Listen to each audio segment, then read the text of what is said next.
She didn't even look back when she left. One small suitcase, a cold goodbye, and a sentence that shattered everything I thought I knew about love. But it wasn't her leaving that destroyed me. It was who she left behind. Before we go any further, take a moment.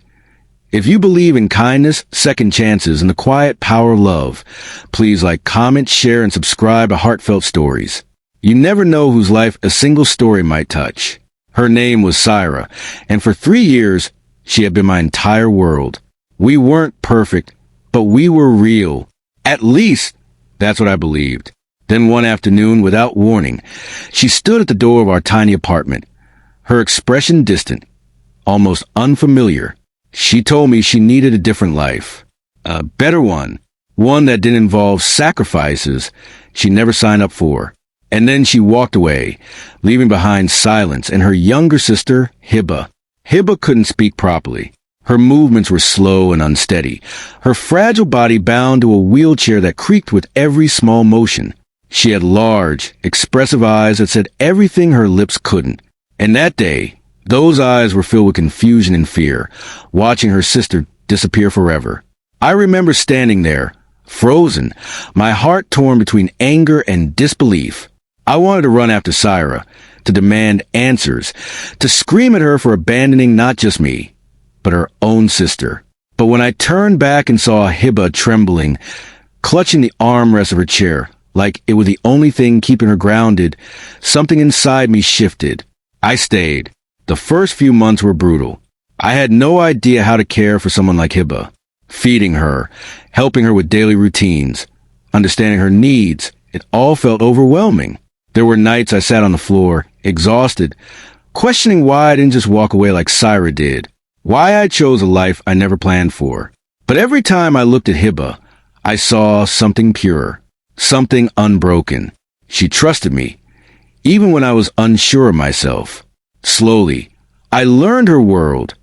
The small sound she made when she was happy, the way her fingers tapped gently when she was anxious, the soft she let out when she felt safe.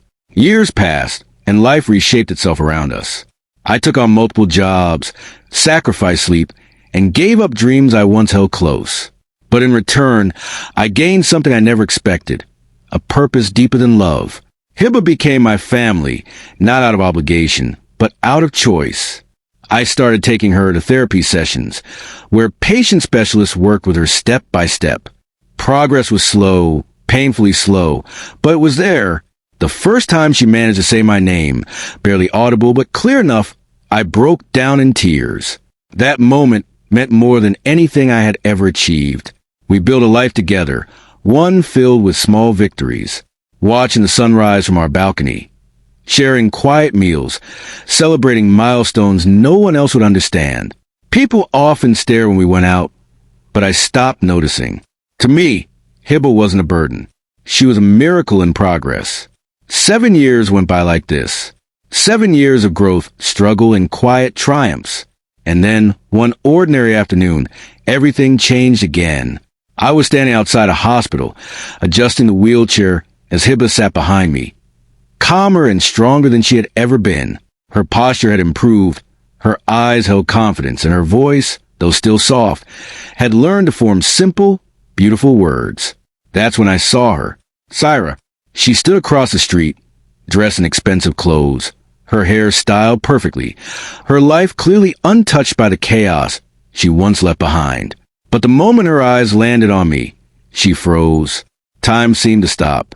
Her expression shifted from surprise to disbelief, then something deeper, something closer to guilt. I could see her scanning me, taking the changes, the tired lines on my face, the quiet strength in my stance. And then her gaze slowly moved behind me. That's when everything shattered for her. Hiba looked directly at her and smiled. It wasn't a broken, confused smile from years ago. It was warm, aware, and filled with the kind of peace that only comes from being truly loved. Hiba lifted her hand slightly and whispered, clear enough to be heard across the silence, a single word she had practiced for months. Sister. Syra's face drained of color. Her hands trembled, and for a moment, she looked like she might collapse under the weight of what she was seeing. The girl she abandoned, the responsibility she ran from, was no longer the fragile burden she once feared. She was stronger, happier, and not alone. I didn't say a word at first. I just stood there, letting the moment speak for itself. Because no explanation could ever capture the journey we had lived. Syra took a hesitant step forward, her eyes glistening with tears. But something stopped her. Maybe it was a realization that she had no place in this story anymore. Or maybe it was the understanding that love isn't something you can abandon and reclaim at will. For the first time in years, I spoke her name. Calm, steady without anger, but not with longing either. Just closure. She tried to speak, but the words never came. And in that silence, everything was said. I turned back to Hiba, adjusting her scarf gently, the way I always did. She looked at me with trust, the same trust that had carried us through every storm.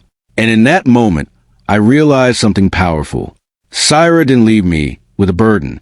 She left me with a reason to become someone better, someone stronger, someone capable of a love that doesn't walk away. As we began to move forward, leaving the past behind us once again, I didn't look back. Because some chapters are meant to be revisited. They're meant to teach you, shape you, and then be left where they belong. And this time, I wasn't the one being left behind. If this story touched your heart, if it made you feel something real, please take a moment to comment, and share it with someone who needs a reminder that love still exists in this world.